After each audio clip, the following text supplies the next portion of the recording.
Hello guys, আজকে আমি আপনাদের অন্যরকম খাবার রান্না করে দেখাবো। তো সবাই ভালো আছেন, আমিও ভালো আছি। তো এখানে আমি নিয়েছি কতগুলো গিমা শাক।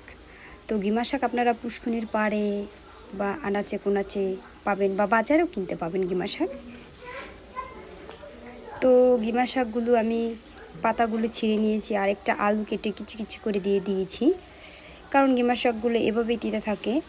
তো আলুটা কেটে দিলে একটু হালকা তিতা কমবে। কিন্তু গিমা শাক কিন্তু আমাদের শরীরের জন্য অনেক উপকার, অনেক রোগ কমে, গ্যাস্ট্রিকও কমে। তো আমি একটু কড়াইতে তেল দিয়ে দিলাম, তো পেঁয়াজ দিয়ে দিলাম। পেঁয়াজটা একটু ভাজা ভাজা হয়ে গিয়েছে, একটি ডিম ভেঙে দিয়ে দিলাম। এবার ডিমটাকে ভালো করে নেড়ে নিলাম। এই তো ডিমটা আমার হয়ে গেছে ভাজাভুজি। এবার আমি গিমা শাকগুলো ঢেলে দিলাম,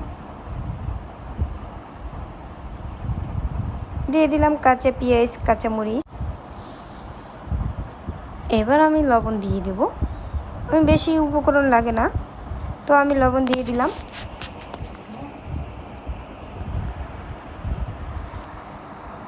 এবার একটু ভালো করে নেড়ে নিলাম।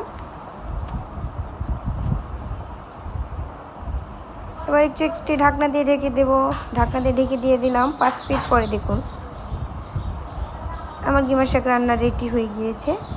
তো আপনারা বাসায় চাইলে রান্না করে খেয়ে দেখতে পারেন। সবাই লাইক দিবেন, কমেন্ট করবেন, পাশে থাকবেন, সাবস্ক্রাইব করবেন। আর সুন্দর সুন্দর ভিডিও পেতে আমার চ্যানেলে